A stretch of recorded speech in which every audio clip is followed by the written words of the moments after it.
कैसे हो? तो आज हम आयनिक इक्विलिब्रियम का लेक्चर नंबर 5 लेके आए हैं। कौन सा? Buffer solution. तो बफर सॉल्यूशन शायद आपने पहले भी पढ़ रखा हो या शायद नहीं पढ़ा हो, वीडियो का वेट कर रहे हो। तो बफर सॉल्यूशन में क्या होता है कि ऐसा सॉल्यूशन होता है जो अपना पीएच चेंज होने नहीं देता, है ना। इन शॉर्ट बात यही है। और इसमें बहुत सी कहानियां होंगी जो आज के लेक्चर में और इसके अगले लेक्चर में हमें समझनी है, क्योंकि आज पार्ट 1 है, पर पार्ट 1 में मैं बेसिकली पूरा कंसेप्ट तो क्लियर कर दूंगा। ठीक है, तो आप तैयार हैं? कैसे हैं? मेरा नाम अलक पांडे, हमारा आपका प्यारा सा चैनल फिजिक्स वाला। और आइए स्टार्ट करते हैं बफर सॉल्यूशन। तो कॉपी और पेन निकाल लें और अगल बगल के सारे डिस्टर्बेंसेस बंद कर लें। और ठीक है, मैं मतलब बोलूंगा नहीं क्या नहीं खाना है। और सारे डिस्टर्बेंसेस बंद करने के बाद कॉपी पेन निकाल के एकदम अच्छे से बैठ जाए पढ़ाई करने। ठीक है, चलिए। तो बफर सॉल्यूशन, बफर सॉल्यूशन, चूहा नहीं खाना है ना। Buffer solution. तो बफर सॉल्यूशन क्या होता है? Any solution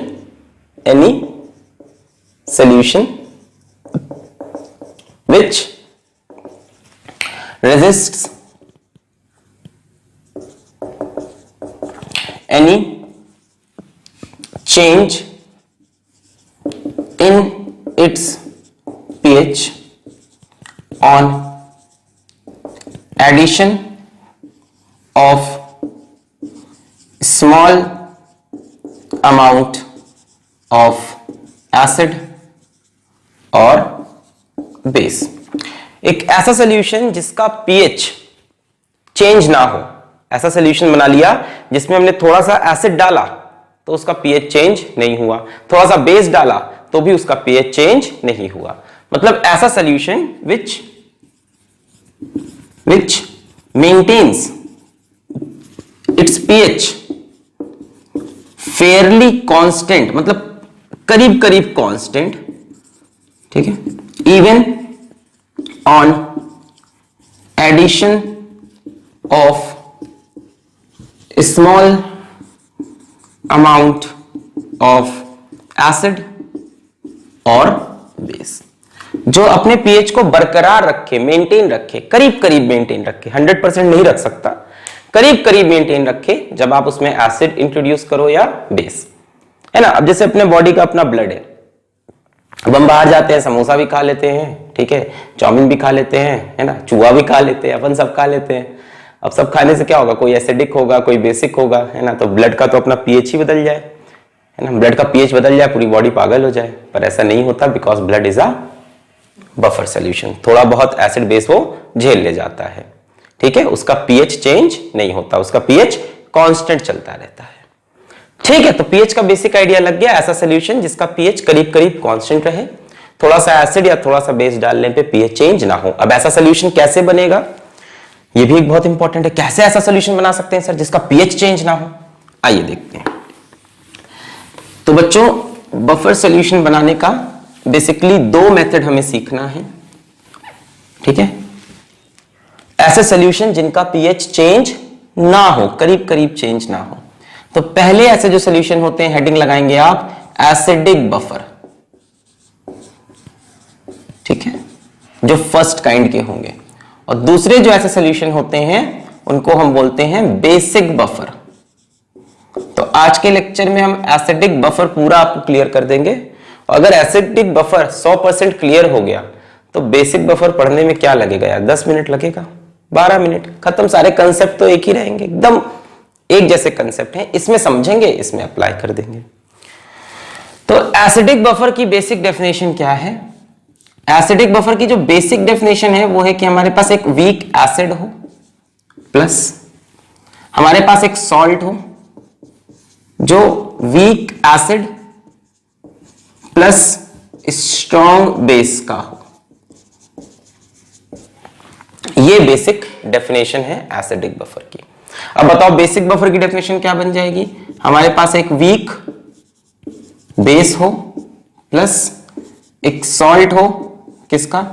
weak base plus strong acid.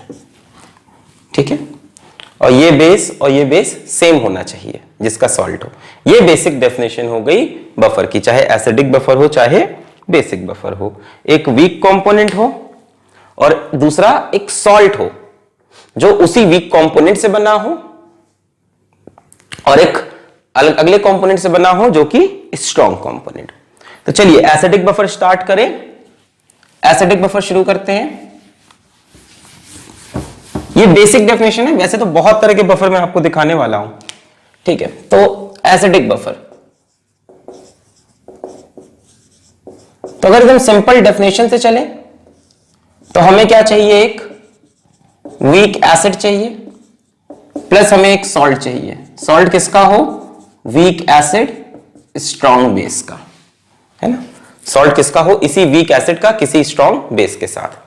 जैसे पहला एग्जांपल देखिए, मेरे पास वीक एसिड हो गया CH3COOH एसिटिक एसिड। अब इसका सॉल्ट मैं ले रहा हूं CH3COONA सोडियम एसीटेट। ये इसका किसके साथ सॉल्ट हो गया, स्ट्रॉन्ग बेस NaOH के साथ सॉल्ट हो गया। जैसे देखिए मैं बोलूं HCN hydrogen cyanide weak acid. अब एक सॉल्ट मैं ले रहा हूं NaCN, ये इसका किसके साथ सॉल्ट हो गया, NaOH के साथ, जो कि स्ट्रॉन्ग बेस है। तो इस तरह से आप कोई भी एग्जांपल ले सकते हो। जैसे H2CO3 वीक एसिड, और मैं यहां ले लूं K2CO3 सॉल्ट। इसका सॉल्ट लिया मैंने, वीक एसिड का salt with a strong base. Strong base कौन, KOH।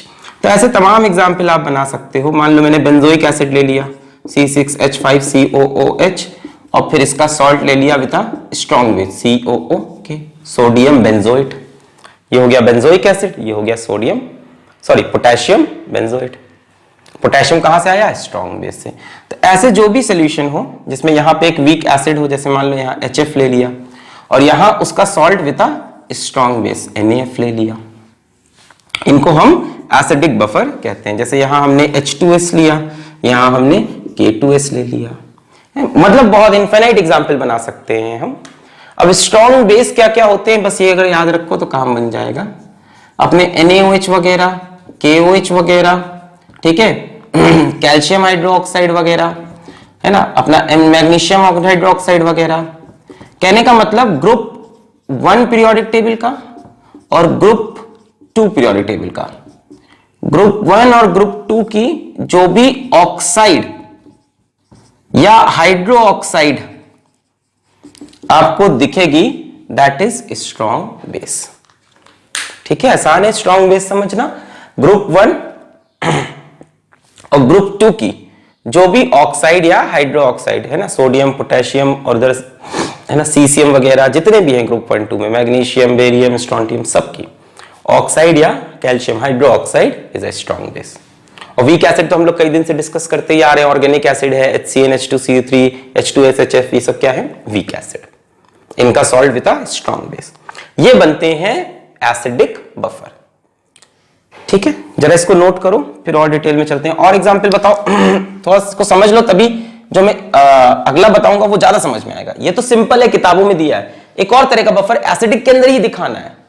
जैसे मान लो हमने बोला HCOOH प्लस सॉल्ट लेना है HCOONA, बोलो ठीक है, वीक एसिड, और ये वीक एसिड का स्ट्रॉन्ग बेस के साथ सॉल्ट हो गया।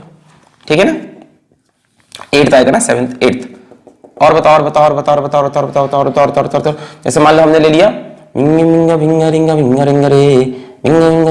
H2CO3 और इसका सॉल्ट ले लो, मान लो हमने ले लिया CaCO3 calcium carbonate. Weak acid, उसका सॉल्ट वीक एसिड का स्ट्रॉन्ग बेस के साथ। जैसे मान लो हमने ले लिया CH3COOH और हमने सॉल्ट ले लिया CaCH3COO whole twice calcium acetate.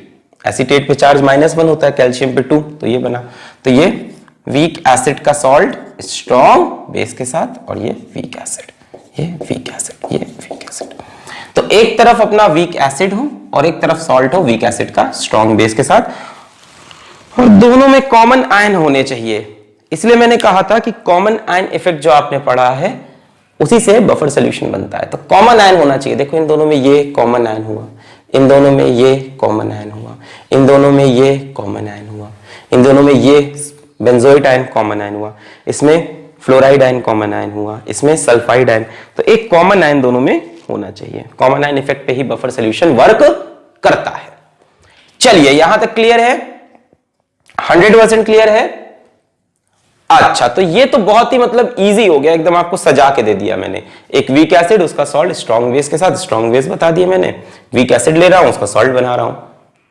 अच्छा, बहुत बढ़िया। जरा इसका केस 2 देखिए, जिसमें डायरेक्ट नहीं देगा आपको, इनडायरेक्टली बोलेगा। डायरेक्ट नहीं देगा आपको, इनडायरेक्टली। डायरेक्ट तो ये हो गई कहानी, समझ में आ गई आपको, डायरेक्ट कहानी समझ में आ गई। डायरेक्ट कहानी क्या है? वीक एसिड और salt of weak acid with strong base. Indirect में क्या करेगा आपसे, वो क्या बोलेंगे आपको इनडायरेक्ट में, अगर किसी तरह दिए हुए कंपोनेंट से ये दोनों कंपोनेंट ऑब्टेन हो सकते हैं, तो दिया हुआ कंपोनेंट बफर सॉल्यूशन बना सकता है। अगर जो मैं यहां पे लिखने जा रहा हूं उनके बीच में कुछ रिएक्शन करा के हम किसी तरह से ये कंपोनेंट्स बना सकते हैं, तो ये भी बफर बना सकता है ना, इनडायरेक्ट मेथड ऑफ बफर।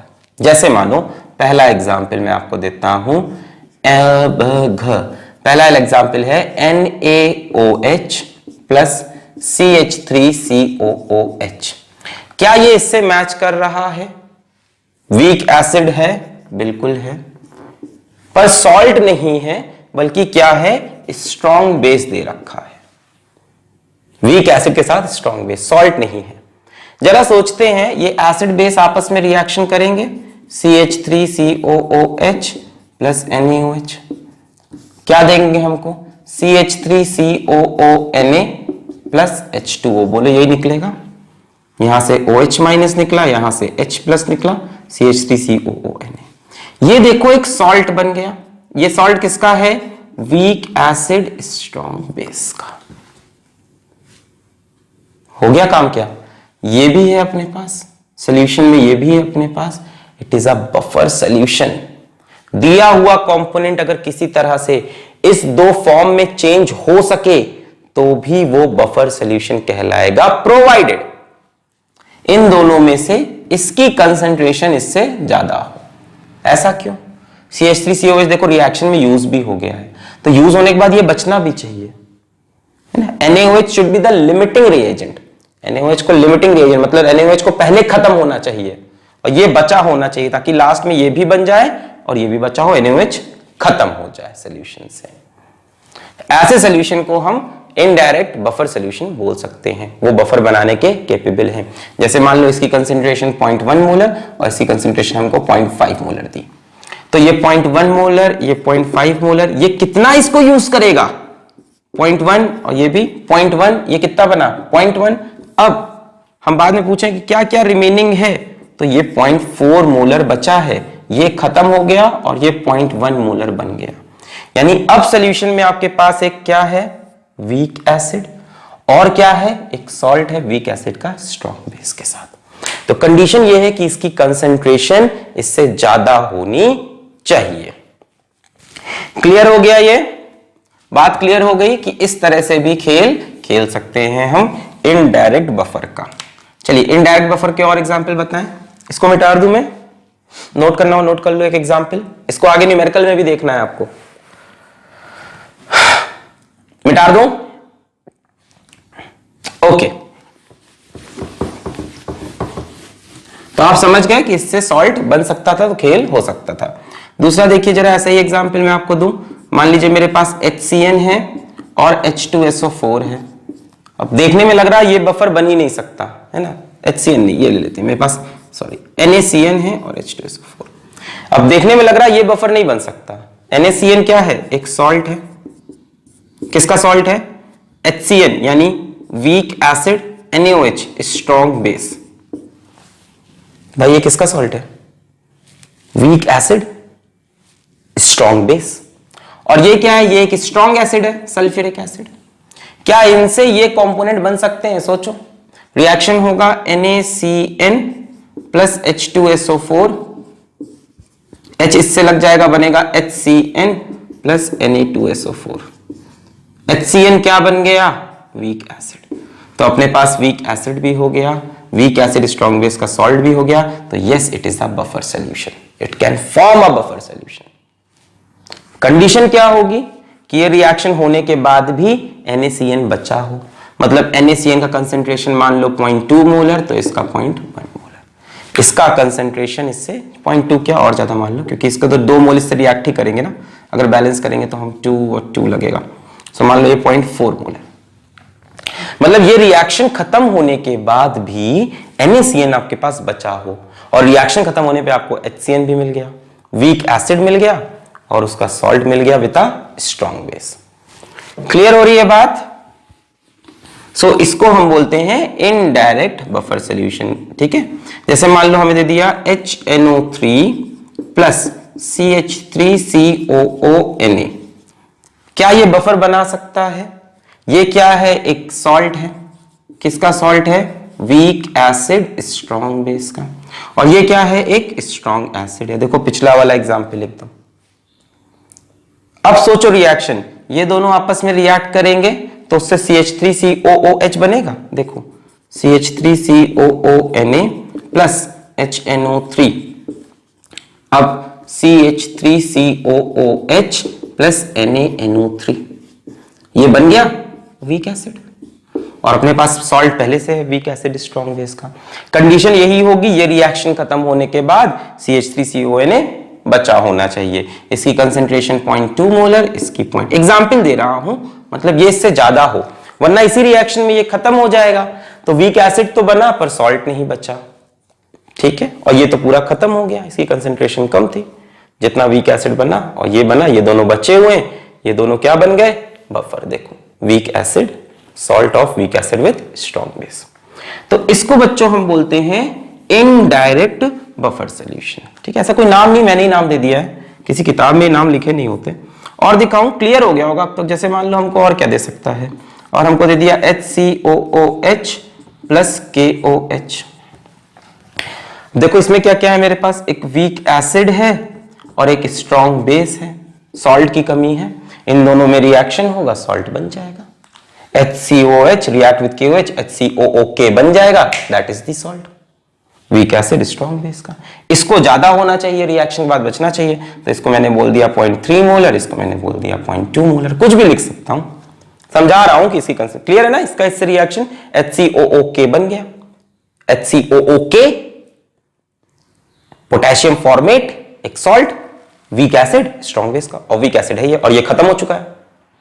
ठीक, नोट कर लें। तो ये वाले बफर सॉल्यूशन याद रखेंगे, किताब में ज्यादा इनको पढ़ाया नहीं जाता, पर इस पे न्यूमेरिकल भी बन सकते हैं और एग्जाम में पूछा भी जा सकता है। मिटा दें, अगर किसी तरह से रिएक्शन करा के भी आप इस फॉर्म में आ सको, so it is a buffer solution. देखो जेई 2010 में हमसे पूछा, IIT JEE 2010 में हमसे पूछा कि इनमें से कौन कौन सा बफर हो सकता है, इनमें से कौन कौन सा बफर हो सकता है। एग्जाम्पल ऑप्शन थे HNO3 CH3COOH, KOH CH3COONA, HNO3 CH3COONA, option D CH3COOH CH3COONA। चलो बताओ, अपने आप सोचो, सारे ऑप्शन को एनालाइज करो, सोच के बताओ इसमें से कौन कौन सा बफर है या हो सकता है या हो सकता है। चलिए कर लिया आपने। सबसे पहले डी ऑप्शन तो होना ही होना है, वीक एसिड, और this is a salt of weak acid with strong base, तो ये तो पूरी डेफिनेशन को सेटिस्फाई करता है, हो गया। ये तो सबसे साफ साफ मुझको सबसे पहले यही दिखाई पड़ा एकदम, CH3COH CH3CONA। चलिए अब पहला ऑप्शन लेते हैं, this is a strong acid, this is a weak acid, इससे कोई बफर बनने वाला नहीं क्योंकि आपके पास बेस ही नहीं है।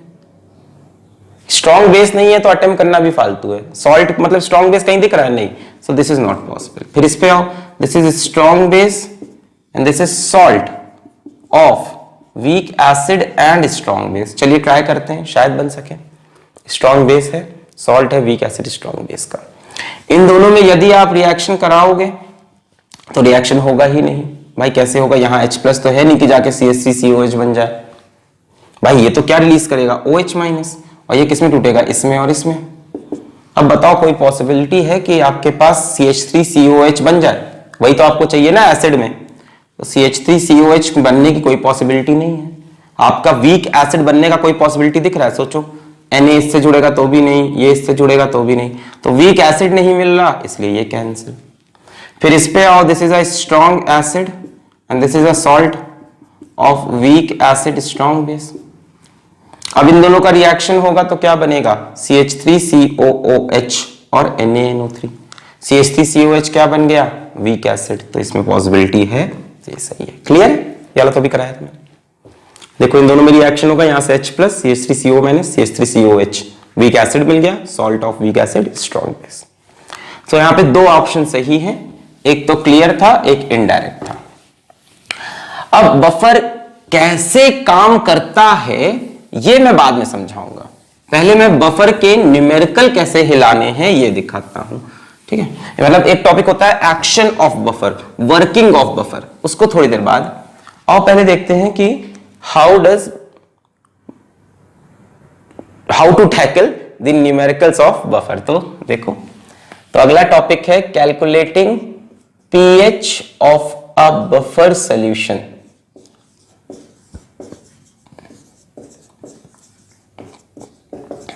pH of a buffer solution कैसे निकालेंगे बफर का pH? तो पहले मैं फॉर्मूला लिख दे रहा हूं, आप नोट कर लो, फिर मैं बताता हूं कैसे आया वो। pH is equals to pKa plus log base 10 concentration of salt upon concentration of acid. This is not 100% true. अभी इसके अंदर की मैं आपको सारी बातें समझाऊंगा, पर पहले नोट कर लें। pH ऑफ बफर, कौन सा बफर है, एसिडिक बफर, ठीक है, of acidic buffer pKa log 10 salt upon acid। आइए देखें कैसा हुआ, एक एग्जाम्पल ले लेते हैं हम। कौन सा बफर हो रहा है, एसिडिक बफर। कैसे बनेगा, एक वीक एसिड और एक सॉल्ट, वीक एसिड का स्ट्रॉन्ग बेस के साथ। तो मैं वही पुराना वीक एसिड CH3COOH और सॉल्ट में CH3COO Na इस्तेमाल करूंगा। आइए, इन दोनों में से कौन वीक कंपोनेंट है ये? तो आप देख रहे हो आयनिक इक्विलिब्रियम की ज्यादातर कहानी हम वीक कंपोनेंट पे खेलते हैं। भाई जितने भी हमने अभी तक पार्ट कवर किया आयनिक के, ज्यादातर हमारा ध्यान किस पे रहता है, वीक कंपोनेंट पे। तो इस वीक कंपोनेंट को जरा उठाओ, CH3COOH पार्शियली डिसोसिएट करेगा to give CH3COO- plus H+, कि कंप्लीटली करेगा, पार्शियली करेगा, वीक है। और इसको देखो तो ये कंप्लीटली कर जाएगा क्योंकि ये स्ट्रॉन्ग है। ये कैसा इलेक्ट्रोलाइट है, स्ट्रॉन्ग, क्योंकि इसमें एक कंपोनेंट स्ट्रॉन्ग है। ठीक है, एक भी कंपोनेंट स्ट्रॉन्ग होता है तो ये स्ट्रॉन्ग बन जाता है।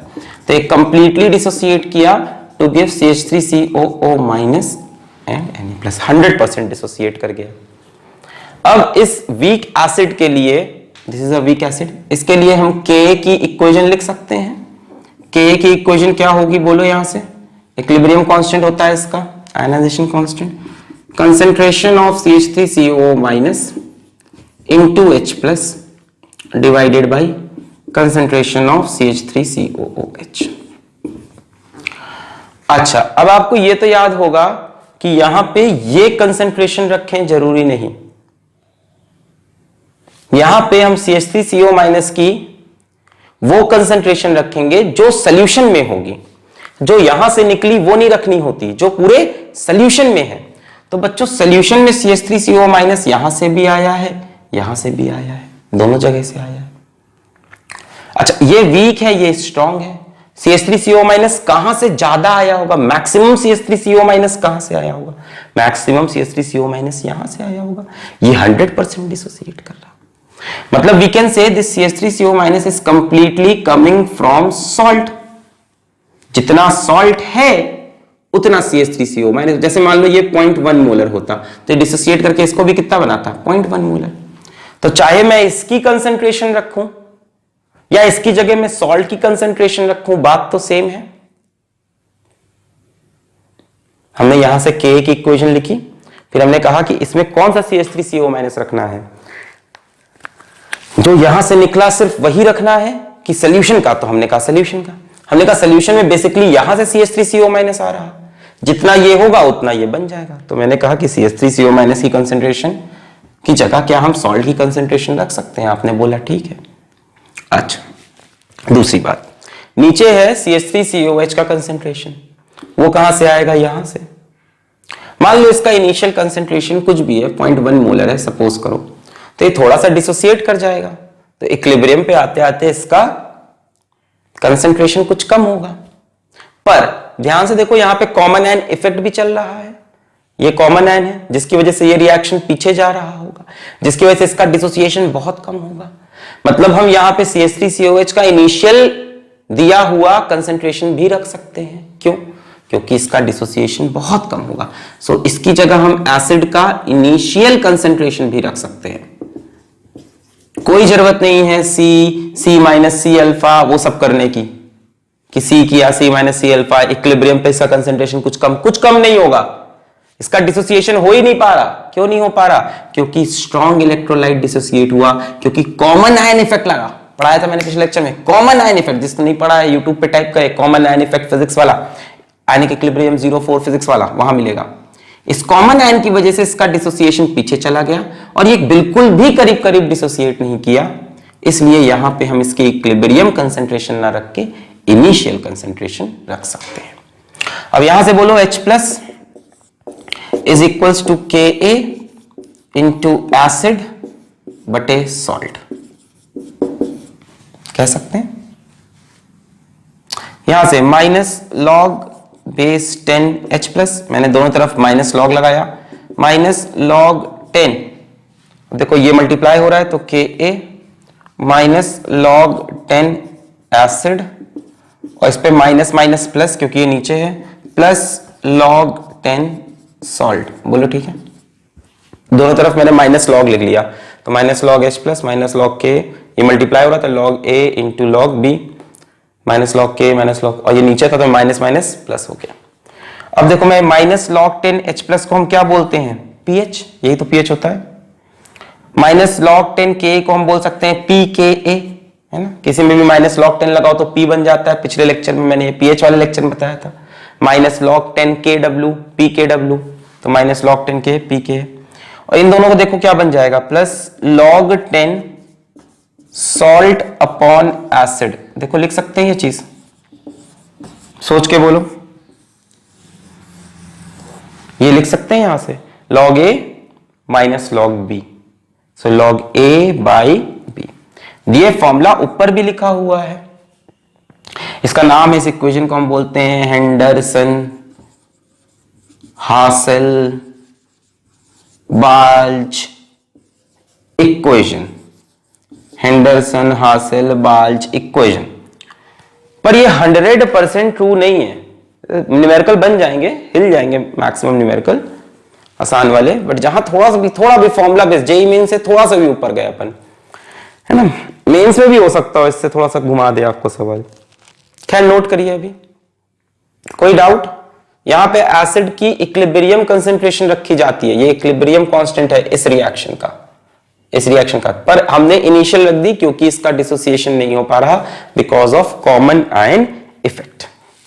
इसका पिछला वीडियो वही था। फिर pH निकालने के लिए आप चाहो तो खुद से कर सकते हो, दोनों तरफ लॉग ले लेना, उसके बाद माइनस लॉग 10 H प्लस को pH, माइनस लॉग 10 Ka को Pa, और so clear. What I want to say कि ये गलत क्यों है, इसमें क्या चीज गलत है? यहां पे सॉल्ट का कंसंट्रेशन रखना पूरी तरह से सही नहीं है। क्यों नहीं सही है? थोड़ी देर बाद समझ में आएगा। आप ये समझो यहां पे एसिड कौन सा है? CH3COH, ऊपर सॉल्ट कौन सा है, सॉल्ट है नहीं एक्चुअल में तो CH3CO माइनस आयन। तो नीचे एसिड है, ऊपर इसके कॉन्जुगेट बेस की कंसंट्रेशन है, इसका ये कॉन्जुगेट बेस बनेगा कि नहीं। तो नीचे एसिड, ऊपर सॉल्ट की जगह थोड़ा सा याद रखो कि सॉल्ट है या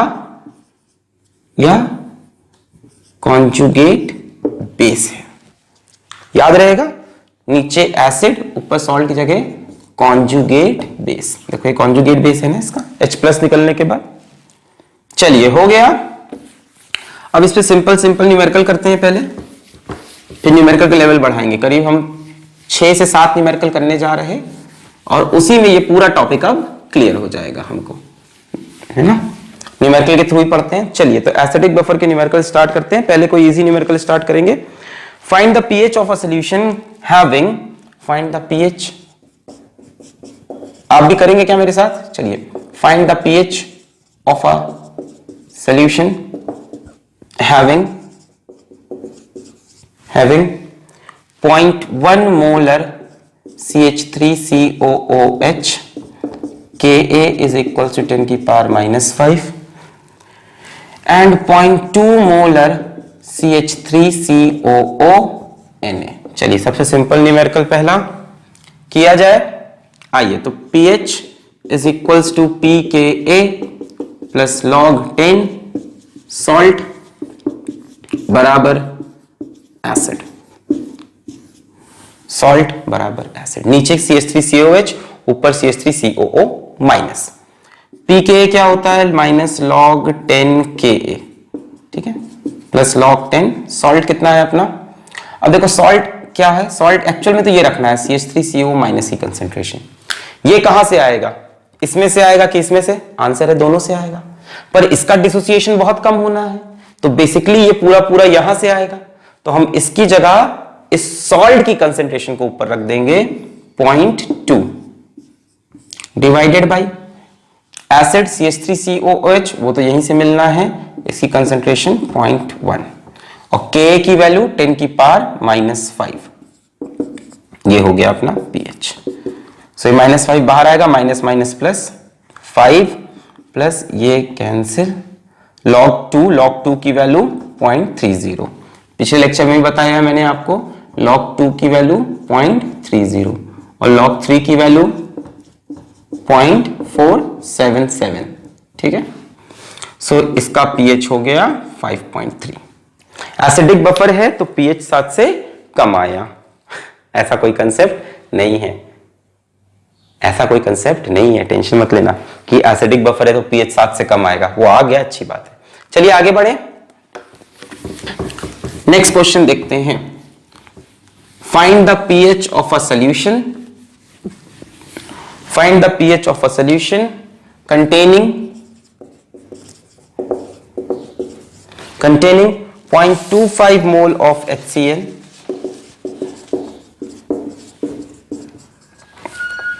इसका Ka हमको दे रखा है, Ka 10 to the power -5 and 0.10 mole NaCN are present, are क्या, containing present in 1 liter solution। चलिए, अब ये एक बफर सॉल्यूशन है, ये तो समझ में आ ही गया आपको। आपको इसका pH निकालना है, ट्राई करिए, मैं ऑप्शन देता हूं A B C D। तो 4 ऑप्शन है मेरे पास, 5.3, 4.6, 4.7, 3.8। चलिए ट्राई करिए अपने आप।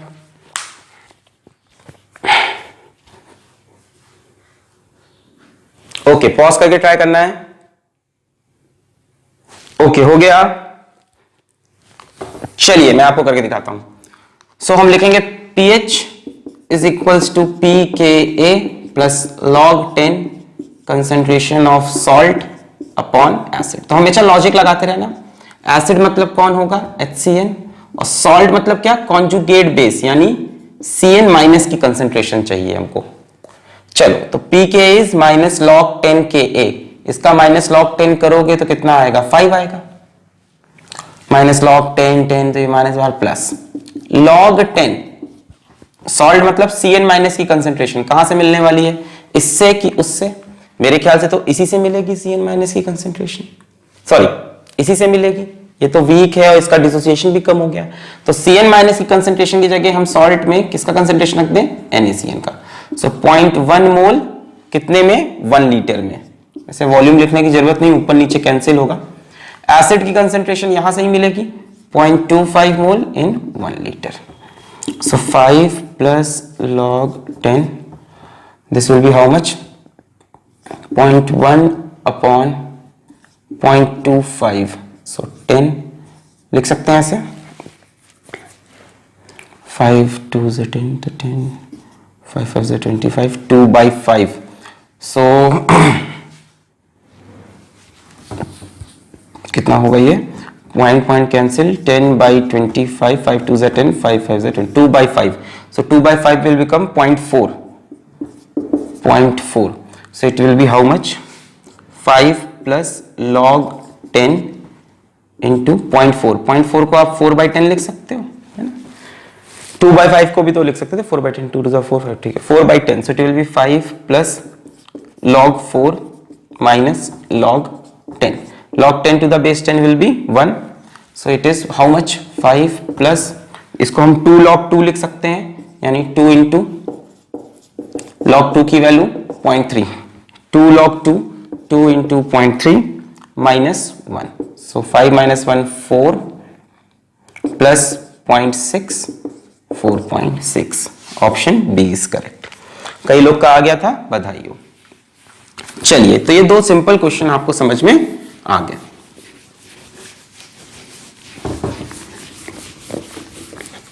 चलिए, यहीं पे एक क्वेश्चन आपको मैं होमवर्क क्वेश्चन दे रहा हूं, जिसका आंसर आप कमेंट करें खुद से करके। सिंपल क्वेश्चन है, इसलिए उसको अब मैं सॉल्व नहीं करा रहा, बहुत सिंपल सा है वो भी question. What volume of 0.1 molar HCOONA should be added to 50 ml of 0.05 molar HCOOH to produce a buffer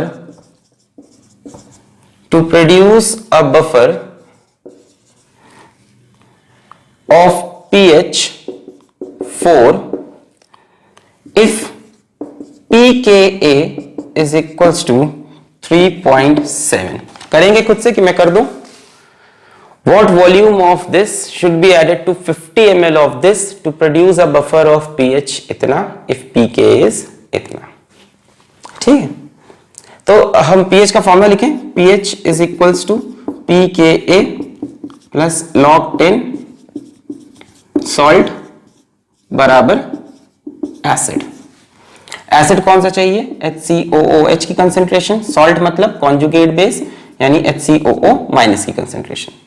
तो HCOH तो यार तुमको यहां से सीधा रख दोगे क्या, नहीं रुको, अब की बार वॉल्यूम और आने वाला है, अभी और वॉल्यूम आने, इस बार सोल्यूशन बना के नहीं दिया है, सोल्यूशन बनाना है। पिछली बार सोल्यूशन बना हुआ था तो कंसेंट्रेशन पता थी कितनी कितनी है, इस बार बोल रहा है ये एक सोल्यूशन है और एक और सोल्यूशन, दोनों को मिलाएंगे तो मिला के नया सोल्यूशन बनेगा, तो दोनों की कंसेंट्रेशन नई नहीं बनेगी, तो HCOH की ये कंसेंट्रेशन रखना गलत हो जाएगा, एसिड की जगह 2 सोल्यूशन मिलेंगे। तो मान लेते हैं HCONA का हमारे पास V वॉल्यूम है, टोटल वॉल्यूम कितना हो गया सोल्यूशन का, सोल्यूशन का टोटल वॉल्यूम हो जाएगा V प्लस 50, ठीक है। कन्वर्ट करने की जरूरत नहीं क्योंकि ऊपर नीचे सब कैंसिल हो रहा है, तो कन्वर्ट मत करना। मैंने मान लिया VmL, तो टोटल वॉल्यूम हो गया V प्लस 50। चलो अब आ जाओ, pKa दिया हुआ है 3.7, pH भी दे रखा है 4 प्लस log 10 सॉल्ट यानी HCO माइनस की कंसेंट्रेशन। अच्छा, और नीचे एसिड की कंसेंट्रेशन, और पहले कंसेंट्रेशन निकालें, एसिड की कंसेंट्रेशन क्या होता है, number of moles upon total volume. देखो ये इसकी मोलैरिटी है, ये इसका वॉल्यूम है, तो यहां से नंबर ऑफ मोल्स निकाल सकते हो। अगर HCOOH की बात करूं तो इनिशियली HCOH की मोलैरिटी पता है, नंबर ऑफ मोल्स नहीं पता, वॉल्यूम पता है 50। तो यहां से नंबर ऑफ मोल्स कितने हो जाएंगे, मोलैरिटी इंटू वॉल्यूम। ये मैं कई बार बताया हूं, m इंटू वी क्या बनता है, नंबर ऑफ मोल्स। इनिशियल बात कर रहे हैं, इनिशियली जब मिलाया नहीं गया, इस सोल्यूशन का वॉल्यूम कितना है 50, मोलैरिटी इतनी, तो इसके नंबर ऑफ मोल्स हो जाएंगे 50, सॉरी मोलैरिटी कितनी है 0.05 इंटू 50। वॉल्यूम को चेंज करना है मुझे पता है, मत करो यार, ऊपर नीचे कैंसिल होने वाला है सब, टेंशन मत लो। इसको वैसे भी मिली मोल्स बोला जाता है, नंबर ऑफ मोल्स नहीं मिली मोल्स, क्योंकि वॉल्यूम मिलीलीटर में। टेंशन मत लो तुम, छोड़ दो अभी, है ना, ऊपर नीचे कैंसिल हो जाएगा, वॉल्यूम चेंज करने की जरूरत नहीं। अब इतने मोल्स हैं HCOH के, मिलाने के बाद HCOH के मोल्स तो चेंज होंगे नहीं, वॉल्यूम बढ़ जाएगा, तो टोटल एसिड की कंसंट्रेशन क्या हो जाएगी, number of moles 0.05 into 50 upon total volume, volume कितना हो गया V प्लस 50। इसी तरह से सॉल्ट की बात करें तो सॉल्ट के इनिशियल नंबर ऑफ मोल्स कितने होंगे 0.1 इंटू V, बोलो सही है।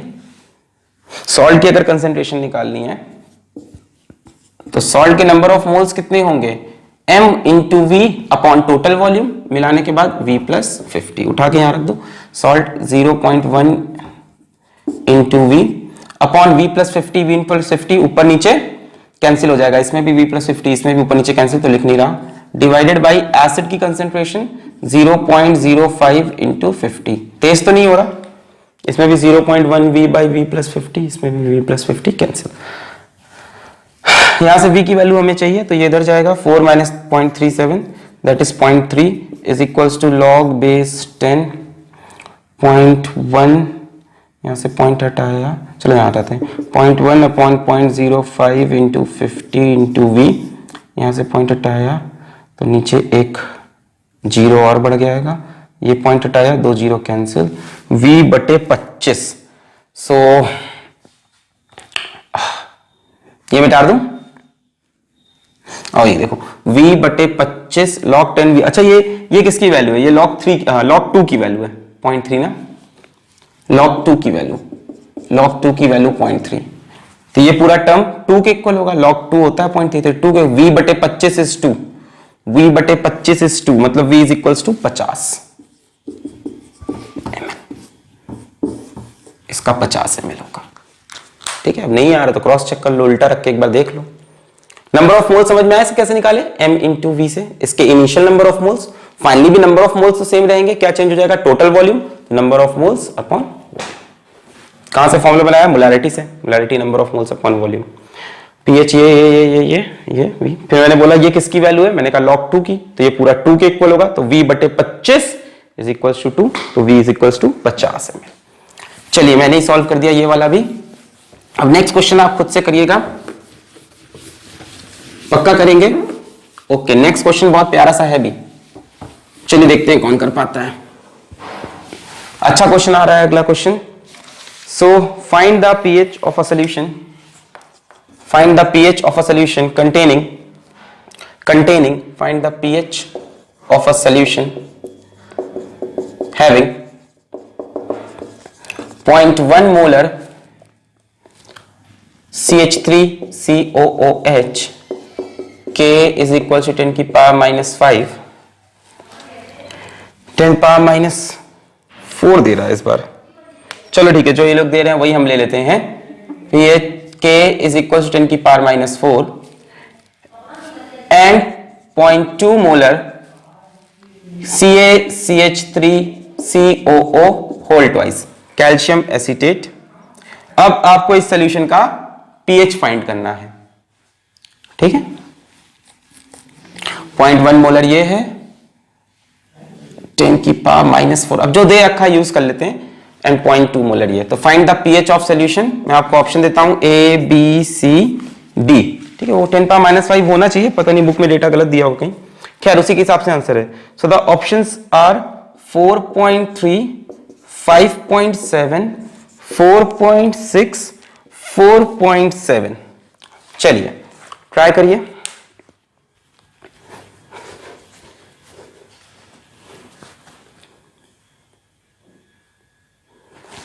पॉज करके ट्राई करिए, ओके हो गया, पॉज करके ट्राई कर लो खुद से। ये आ रहा, गलत है, ये आएगा कैसे? pH is equals to pKa plus log base 10 concentration of salt upon concentration of acid. pKa की जगह minus log 10 Ka plus log 10 salt upon acid minus log 10 K क्या है? 10 की power -4, so -4 will come this side, minus minus plus, so it is 4 plus log 10। अब acid अपना कौन सा है यहां पे? CH3COO माइनस, और ऊपर सॉल्ट होता है कि सॉल्ट नहीं होता? एग्जैक्टली सॉरी, एसिड कौन सा है? CH3COH। ऊपर सॉल्ट की जगह हमें क्या रखना होता है? कॉन्जुगेट बेस होता है एक्चुअल में, यानी CH3COO माइनस की कंसेंट्रेशन रखनी है ऊपर। यहां पे मैं पूछूं सॉल्ट कौन सा है, तो आप बोलोगे ये सॉल्ट है और ये एसिड है। एसिड की कंसेंट्रेशन दे रखी है, रख दिया। सॉल्ट की कंसेंट्रेशन रख देंगे तो गलत हो जाएगा। हमें इसकी कंसेंट्रेशन चाहिए, इसमें से ये आयन डबल निकलेगा। नहीं समझे? मान लो ये डिसोसिएट किया तो ये देगा Ca2 plus 2 moles of CH3COO minus. इसकी कंसेंट्रेशन कितनी है? 0.2। इससे ये कितना बनने वाला है? 0.4। अगर आप सॉल्ट की कंसेंट्रेशन यहां रखोगे तो आंसर गलत आएगा। सॉल्ट कितना है? 0.2, पर सॉल्ट नहीं रखा जाता एक्चुअल में, कॉन्जुगेट। यही मैं समझा रहा था उस टाइम कि हमेशा ये फॉर्मूला लगाना सही नहीं, याद रखना है सॉल्ट नहीं, कॉन्जुगेट बेस की कंसेंट्रेशन। CH3COH का कॉन्जुगेट बेस CH3COO माइनस, उसकी कंसेंट्रेशन यहां 0.2 नहीं होगी, 0.4 होगी। बस इतना ही सी बात थी, बाकी तो क्वेश्चन आसान है। 4 प्लस लॉग बेस 10, सॉल्ट की जगह 0.4। लॉजिक से समझ में आ गया, सॉल्ट की कंसेंट्रेशन ना रख के कॉन्जुगेट बेस की रखनी होती है, और एसिड की 0.1। सो इट्स इजी, ये कैंसिल। सो 4 प्लस log 4 यानी 2 log 2 यानी 2 into 0.3, so 4.6 ऑप्शन। क्लियर है? तो यही बात मैंने शुरू में बताई थी कि ऊपर सॉल्ट नहीं, कॉन्जुगेट बेस। यहां सॉल्ट की कंसेंट्रेशन रखते तो 0.2 रखते, गलत होता, और इसकी कंसेंट्रेशन 0.4 होगी। यहां से तो इसको हम कंसिडर भी नहीं करेंगे, हम मानते हैं कि सारा यहीं से आ रहा, क्योंकि इसका डिसोसिएशन वैसे भी कम हो जाएगा due to common ion effect. चलिए अगला क्वेश्चन और खूबसूरत होने वाला है। ये यहां तक मैंने सिंपल बफर सॉल्यूशन लिए, जिसमें एक एसिड था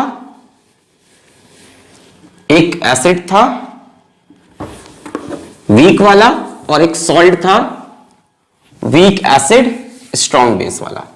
अब मैं इनडायरेक्ट बफर का न्यूमेरिकल आपको दिखाता हूं। हमसे पूछ रहा है find the pH of a solution, find the pH of a solution obtained by mixing 1 liter 0.2 molar HCOOH and 1 liter 0.1 molar NaOH। और HCOH का अपने को Ka दे रखा है, इसका Ka दिया है 10 की पावर -4। पहला सवाल तो ये है कि क्या ये बफर बनाएगा या ये बफर नहीं बनाएगा, पहला सवाल तो ये। तो मेरे पास ये एक स्ट्रॉन्ग बेस है और ये एक वीक एसिड है। जरा देखते हैं एसिड बेस का रिएक्शन करा देते हैं। चलो HCOOH प्लस NaOH का रिएक्शन क्या बनेगा? HCOONa प्लस H2O, यही होगा। बहुत बढ़िया। मेरे पास इन दोनों के कितने कितने मोल्स हैं, मतलब इनिशियली बात करें तो मेरे पास 2 सोल्यूशन है, एक सोल्यूशन ये, एक ये।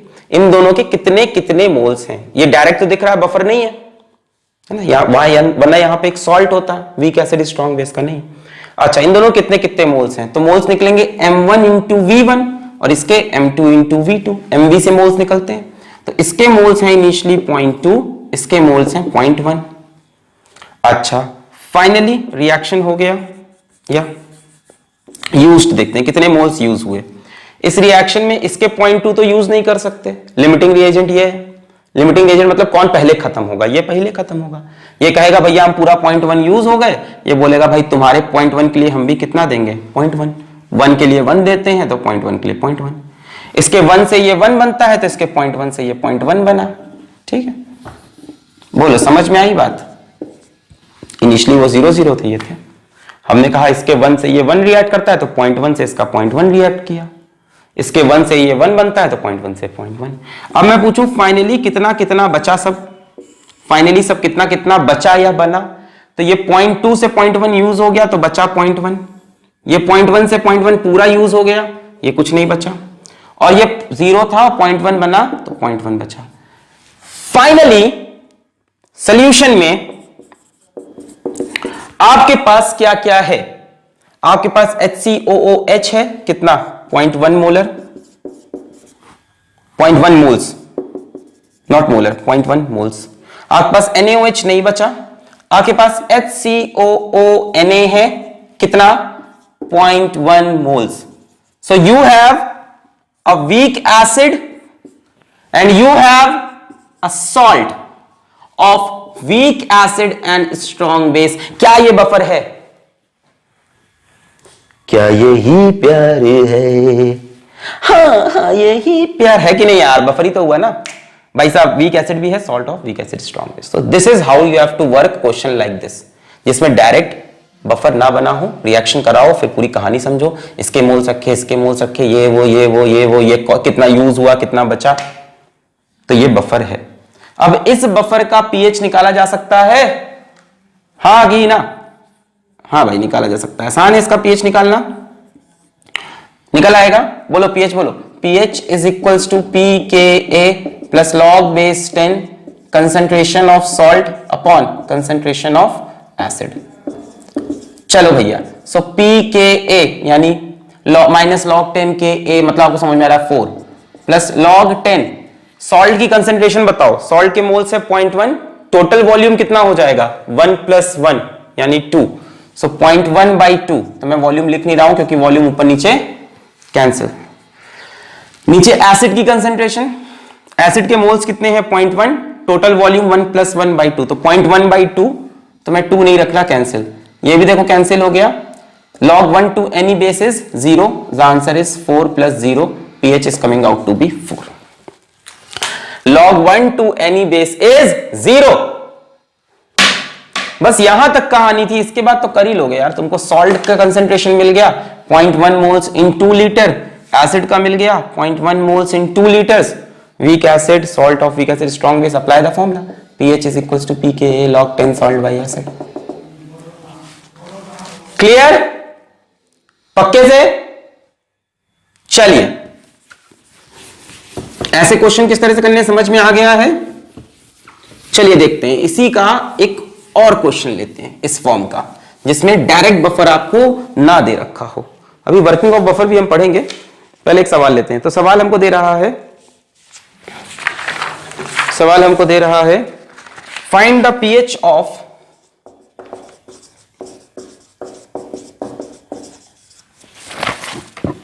Mixing 0.1 molar 200 ml HCOOH and 0.1 molar 50 ml, 500 नहीं 50 ml कैल्शियम हाइड्रोक्साइड, और हमें HCOOH का K दे रहा है 10⁻⁻⁴। आपको इस सॉल्यूशन का पीएच निकालना है। अपने आप ट्राई करें, मैं आपको ऑप्शन देता हूं इसके पीएच के A B C D। Option है 4.3, 4, 4.6 या 5.3। चलिए, डायरेक्ट बफर तो नहीं है, देखिए इनडायरेक्टली बफर बन रहा है कि नहीं, और बन रहा है तो उसका पीएच क्या हो रहा है। चलिए क्या आ रहा, पॉज करके ट्राई कर लिया। पहले तो देखें बफर बनेगा कि नहीं। This is a weak acid this is a strong base, तो दोनों रिएक्ट कर जाएंगे, HCOOH प्लस CaOH whole twice reacts to give, बोलो यहां से बनेगा HC, अच्छा इसके 2 मोल्स चाहिए होंगे रिएक्ट करने के लिए, है ना, ये दिख रहा है डाई एसिडिक बेस है, सो बनेगा HCOO whole twice Ca plus 2 moles of H2O, बोलो क्लियर है। यहां से 2 OH माइनस निकलेंगे, यहां से 2 H plus 2 moles of H2O, 2 H plus निकलने के बाद HCOO माइनस और Ca2 plus calcium acetate plus 2 moles of H2O। चलो अब बात करते हैं इनिशियली कितने कितने मोल्स थे। मोल्स कैसे निकलेंगे, M इंटू वी, मुझे पता है तुम घबरा रहे हो, वॉल्यूम चेंज करना है, मत करो, मिली मोल्स होंगे, मोल्स नहीं होंगे, M इंटू वी करो, मिली मोल्स आएंगे, 0.1 इंटू 200, तो इसके 20 मिली मोल्स हैं, लिख भी नहीं रहा मैं, लिख दूं क्या, 20 मिली मोल्स।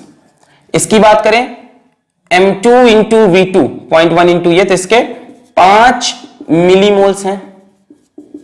अब देखो दोनों में से लिमिटिंग रिएजेंट कौन सा है, सोचने पे होता है, ठीक है, कितना यूज होगा, सोचो, अगर ये पूरा 20 खत्म हो तो ये कितने चाहिए होंगे, 10, 2 को चाहिए 1, 20 को चाहिए होगा 10, ये 10 हमारे पास नहीं है, मतलब ये नहीं खत्म होगा। अब इस तरफ से सोचो, अगर ये पूरा 5 खत्म हो तो ये कितना चाहिए, 10, ये तो 10 है, तो हम इसके पूरे 5 मिलीमोल यूज हो गए, पूरे 5 मिलीमोल्स खत्म, इसके 5 खत्म होंगे तो 1 के लिए 2, तो 5 के लिए इसके कितने खत्म करने पड़ेंगे, 10 मिलीमोल्स इसके खत्म, इसके 1 मोल से इसका 1 मोल बन रहा, तो 5 मिलीमोल से इसके भी 5 मिलीमोल्स बनेंगे। भाई ये क्या मिल गया आपको, ये सॉल्ट मिल गया ना, किसका, वीक एसिड स्ट्रॉन्ग बेस का, तो ये और ये मिलके क्या बना लिए, बफर, है कि नहीं, इसको और इसको मिलाकर क्या बन जाएगा, बफर। फील हो रहा है, salt of weak acid strong base और प्लस वीक एसिड, 5 मिलीमोल, और ये तो छोड़ो, इससे मतलब नहीं। अब फाइनली क्या क्या बचा है और देखें, फाइनली कितने कितने मोल्स किसके इसके बचे या बने, फाइनली बात करें तो फाइनली इसके 20 में से 10 गए तो 10 मिलीमोल्स बचे हैं, इसके 5 थे, 5 खत्म, ये खत्म हो गया, इसके 0 थे, 5 बने तो 5 बने। सो फाइनली आपके पास क्या क्या बचा, फाइनली आपके पास HCOOH है और आपके पास CaHCOO होल ट्वाइस है। ये क्या है, वीक एसिड, ये क्या है, salt of weak acid strong base. क्या ये बफर बनाएगा, ये तो गया, क्या ये बफर बनाएगा, बिल्कुल बनाएगा साहब। अब इस बफर का पीएच निकालना है हमको, टोटल वॉल्यूम दिख ही रहा है, आपको पता है टोटल वॉल्यूम की जरूरत नहीं है, जरा इसका पीएच निकालने की कोशिश करिए, यहां तक तो मैंने बता दिया। चलिए इसका पीएच निकालिए, तब तक मैं अपने प्यारे से मार्कर को खूबसूरत सी इंक पिलाऊं, मार्कर तुम इंक पी लो। चलो यहां तक क्लियर है सबको, नोट कर लिया है, बढ़िया। अब इस सॉल्यूशन का पीएच चाहिए मुझको, यहां तक क्लियर हो गया, बहुत बढ़िया, मिटा दूं मैं, ओके। सो अब मेरे पास जो सॉल्यूशन है, घुमा फिरा के इन दोनों को मिलाने पे जो रिजल्टिंग सॉल्यूशन है वो ये है। इस सॉल्यूशन का पीएच क्या होगा, pKa plus log 10 concentration of salt upon concentration of acid. pKa रखोगे minus log 10 Ka 4 plus log 10, अब देखो सोचो नीचे एसिड कौन सा रहेगा, वीक एसिड HCOOH, ऊपर सॉल्ट नहीं होता, क्या होता है, हमेशा दिमाग में रखो कॉन्जुगेट बेस, इसका कॉन्जुगेट बेस कौन होगा, HCOO माइनस। क्या ऊपर सॉल्ट की कंसंट्रेशन चाहिए, ये रहा सॉल्ट, या HCOO माइनस की, HCOO माइनस की। तो चलो आगे बढ़ते हैं, it will be 4 plus log 10। अब बताओ HCOO माइनस की कंसंट्रेशन क्या होगी, इतनी ही होगी कि इसकी डबल, इसकी डबल, इसमें से कितने HCOO माइनस निकलेंगे, 2। तो इसीलिए बोलता हूं यहां पे सॉल्ट लिख के क्वेश्चन मत करना, वरना ये क्वेश्चन भी गलत हो जाता। इतना दिमाग लगाते सब करते और लास्ट में यहां किसकी कंसंट्रेशन रख देते, सॉल्ट की तो गलत हो जाता, सॉल्ट नहीं चाहिए था, एसिड का कॉन्जुगेट बेस। ये 5 है तो सॉल्ट इसमें से HCO माइनस कितना निकलेगा, डबल निकलेगा। सो कंसेंट्रेशन होगी 2 into 5 millimoles divided by total volume. Total volume होगा 200 प्लस 50, करने की जरूरत नहीं, कैंसिल हो जाएगा ऊपर नीचे, तो 2 इंटू 5 मैंने लिख लिया। सर आप इतनी आसानी से कैसे मिलीमोल्स में कर रहे हो क्वेश्चन, क्योंकि सब ऊपर नीचे कैंसिल होना है, तो वो भी मिलीमोल्स में, ये भी मिलीमोल्स में, नीचे वॉल्यूम वॉल्यूम दोनों का सेम ही है। टोटल वॉल्यूम इसका भी 200 प्लस 50 रखना होगा, इसमें भी 200 प्लस 50 कैंसिल। बस इंपॉर्टेंट ये था, यहां सॉल्ट की कंसेंट्रेशन अगर रख देते तो गलत होता, यहां इसकी ये इसका भी डबल। और HCOH एसिड की कंसेंट्रेशन कहां रही, एसिड के नंबर ऑफ मोल्स कितने बचे हैं 10, डिवाइड बाई टोटल वॉल्यूम से भी कोई मतलब नहीं, तो 2 5 जा 10, 2 5 जा 10, तो 4 plus log 1 to any base is 0, so pH is 4 again and option B is correct। तो ऐसे क्वेश्चन में हमेशा pH 4 नहीं आता, वैल्यूज ऐसी सेट की गई थी किताब में कि क्वेश्चन हमारा बोर्ड पे जल्दी सॉल्व हो जाए, या हमने शायद सेट कर ली नोट्स बनाते वक्त। क्लियर हो गया, मजा आया इसमें, इसमें दोनों कंसेप्ट आ गए। एक ये भी आ गया कि सॉल्ट की जगह कॉन्जुगेट बेस, मतलब सॉल्ट की कंसेंट्रेशन रखते तो गलत, और एक आ गया कि ये डायरेक्ट बफर तो है नहीं, वीक एसिड स्ट्रॉन्ग बेस है, तो हमने रिएक्शन कराया और बफर बनाया। मिटा दें इसको, बहुत बढ़िया। तो इसके और क्वेश्चन आप इस तरह के अपने आप किताब से प्रैक्टिस कर सकते हो, जिसमें डायरेक्ट बफर ना मिल रहा हो और बफर बना के खेल खुद से खेलना पड़ रहा हो। अब बात करते हैं वर्किंग ऑफ बफर सॉल्यूशन की। बफर सॉल्यूशन काम किस प्रकार से करता है, आइए तो हेडिंग लगाइए, working of A buffer solution. और कौन से बफर पढ़ रहे हैं हम पूरे लेक्चर में, एसिड, बेसिक अगले लेक्चर में पढ़ लेंगे, एसिड बफर।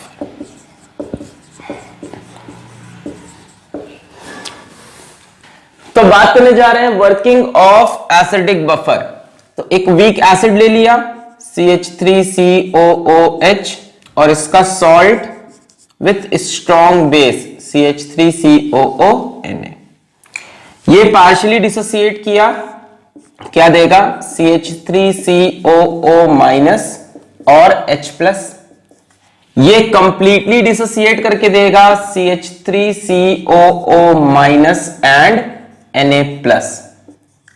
अब ये बफर सॉल्यूशन है, मतलब इसमें चाहे एसिड डाले चाहे बेस डाले, इसका pH चेंज नहीं होगा। रियलिटी में होगा पर बहुत ज्यादा चेंज नहीं होगा जब स्मॉल अमाउंट ऑफ एसिड या बेस डाले। आइए देखते हैं ये चीज कैसे होगी। देखो, अगर इसमें एसिड डालोगे तो एसिड से क्या मिलेगा H प्लस, H प्लस जाके किससे रिएक्ट करेगा CH3COO माइनस से, और अगर इसमें बेस डालोगे तो बेस से क्या रिलीज होगा OH माइनस, OH माइनस किससे रिएक्ट करेगा जाके H प्लस से। ठीक है, तो ये आएगा तो ये किसको ढूंढने लगेगा CH3CO माइनस को, ये आएगा तो H प्लस को। चलिए एक एक करके देखते हैं दोनों का एक्शन। पहले बात कर लेते हैं एसिड के एडिशन की।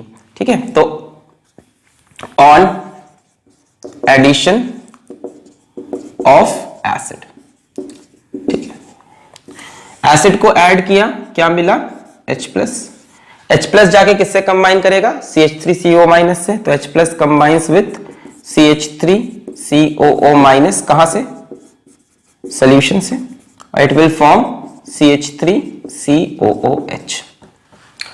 अब इस पे एक सवाल आएगा कि जैसे ही CH3COH की कंसेंट्रेशन बढ़ेगी, है ना, बढ़ने लगेगी CH3COH की, तो ये वापस डिसोसिएट करके CH3CO माइनस और H प्लस बनाना चाहेगा, है कि नहीं भाई, इक्विलिब्रियम डिस्टर्ब हो जाएगा, एक तरफ की कंसेंट्रेशन बढ़ने लगेगी तो ये वापस डिसोसिएट होना चाहेगा। पर ध्यान से देखो, कॉमन आयन इफेक्ट की वजह से ये डिसोसिएट नहीं हो पाएगा। यहां पे कॉमन आयन इफेक्ट लगेगा, ऑलरेडी सॉल्यूशन में ये आयन बहुत ज्यादा है, तो ये रिएक्शन हमेशा बैकवर्ड शिफ्ट होना चाह रही होगी due to common ion effect, equilibrium पीछे चला गया, तो ये ज्यादा डिसोसिएट नहीं कर पाएगा। तो ऑल्दो इसका कंसेंट्रेशन बढ़ा, but due to common ion effect, due to common ion effect CH3COH cannot dissociate back. देखो ऐसा नहीं कि CH3COH डिसोसिएट नहीं कर सकता, करना पड़ेगा अगर मजबूरी हो जाए, करना पड़ेगा, अगर इक्विलिब्रियम खराब हो रहा है तो करना पड़ेगा। पर रुको, दूसरा नुकसान क्या हुआ है, इसकी कंसंट्रेशन कम हुई है, किसकी, CH3CO-। इस इक्विलिब्रियम में इसकी कंसंट्रेशन कम हुई है। पर यार इसकी कंसंट्रेशन कम होना टेंशन की बात नहीं, क्योंकि ये तो सोल्यूशन में बहुत ढेर सारा है। मतलब दूसरी दिक्कत क्या हुई है कि सोल्यूशन में CH3COO- का कंसंट्रेशन थोड़ा सा डाउन हुआ है, H+ ले गया, बट वी हैव abundant, है ना, बहुत ढेर सारा, large amount, we have large amount of CH3COO-, strong electrolyte दे रहा है, तो इसकी कोई खास कमी इक्विलिब्रियम में नहीं हो रही। अगर ये कम पड़ने लगता, ये ज्यादा हो जाता, तब डेफिनेटली ये डिसोसिएट करता ताकि इक्विलिब्रियम वापस आए। इसकी कोई कमी पड़ी नहीं है, जितना थोड़ा बहुत गया इस ये और डिसोसिएट कर गया। ये तो कर सकता है ना डिसोसिएट, स्ट्रॉन्ग इलेक्ट्रोलाइट, ये तो 100% डिसोसिएट कर सकता है, स्ट्रॉन्ग। तो H+ के आने से, एसिड के आने से H+ आया, वो H+ सोल्यूशन के H+ को बढ़ा नहीं पाया। एसिड का H+ आया, वो सोल्यूशन के H+ कंसंट्रेशन को बढ़ा नहीं पाया। यदि बढ़ा देता तो pH कम हो जाता, पर H+ आते ही CH3CO- से कंबाइन करके CH3COH बनाया। अब ये CH3COH की वापस डिसोसिएट करने की कोई टेंडेंसी नहीं, क्योंकि ऑलरेडी कॉमन आयन इफेक्ट से रिएक्शन पीछे जा रहा। दूसरी जो इसकी टेंडेंसी होती डिसोसिएट करने की, तब होती कि इसका कंसंट्रेशन फॉल करता, वो भी नहीं किया, इसका कंसंट्रेशन इसने मेंटेन कर दिया डिसोसिएट होकर। ये था एसिड के आने पे जितना भी H+ आया सारा H+ यूज हो गया, तो H+ सॉल्यूशन में नहीं रुक पाया, रुकता तो pH घटाता। अब ऑन एडिशन ऑफ बेस की बात करें, ऑन एडिशन ऑफ बेस, तो बच्चों बेस से हमें क्या मिलेगा, OH- आयन। OH- आयन किससे कंबाइन करेगा, H+ आयन से। H+ कहां से आया, सॉल्यूशन से, और क्या बनाएगा, H2O। अब ऐसा लग रहा है कि सॉल्यूशन में H+ की कंसंट्रेशन डिक्रीज करेगी, क्योंकि H+ जो सॉल्यूशन का था OH ने यूज कर लिया। H+ के डिक्रीज करते ही ये इक्विलिब्रियम डिस्टर्ब हो गया।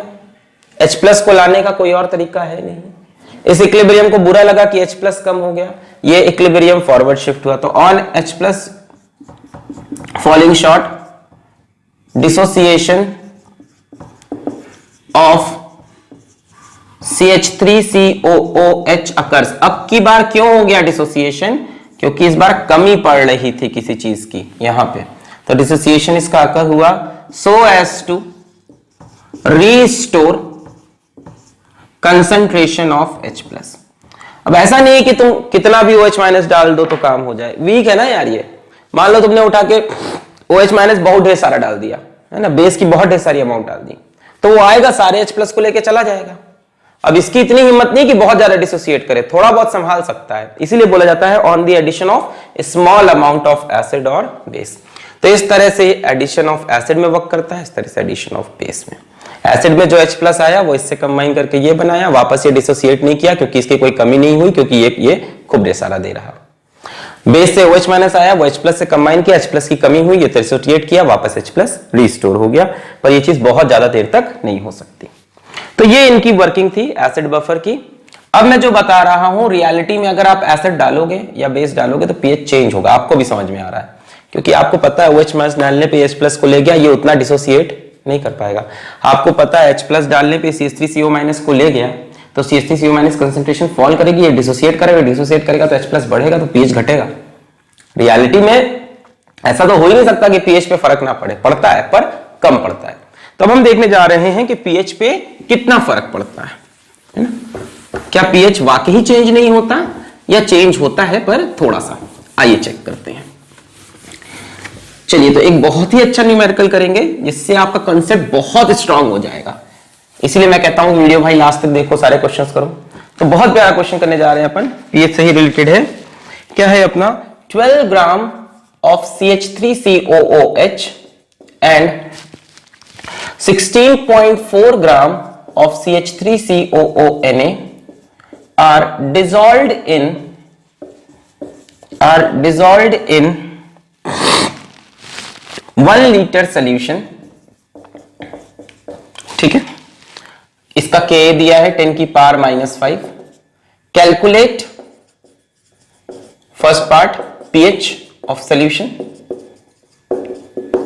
Second part new pH if 3.65 gram HCl is added। अब देखो इसमें नया एसिड डाल दिया बफर सोल्यूशन में। Third part new pH if 7.3 gram HCl is added। Fourth part new pH if 4 gram NaOH is added। ये क्वेश्चन सफिशिएंट है सारे कंसेप्ट क्लियर करने के लिए।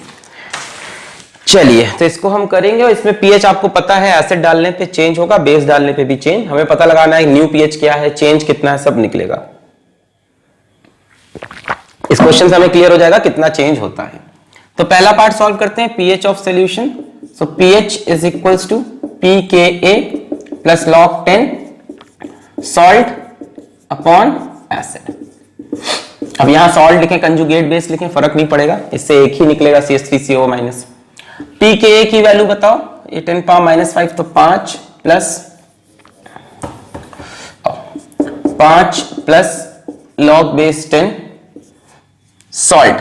इसका कंसेंट्रेशन निकालना पड़ेगा, तो पहले इसके नंबर ऑफ मोल्स निकालें डिवाइड बाय 1 लीटर। तो इसके नंबर ऑफ मोल्स कितने होंगे निकालने के लिए आइए एटॉमिक मास वगैरह देखें।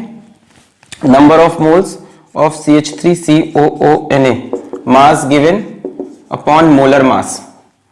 तो इनका मोलर मास कितना होगा, कार्बन 12, हाइड्रोजन 1 तो 3, फिर 12, 16 2 32 और सोडियम 23।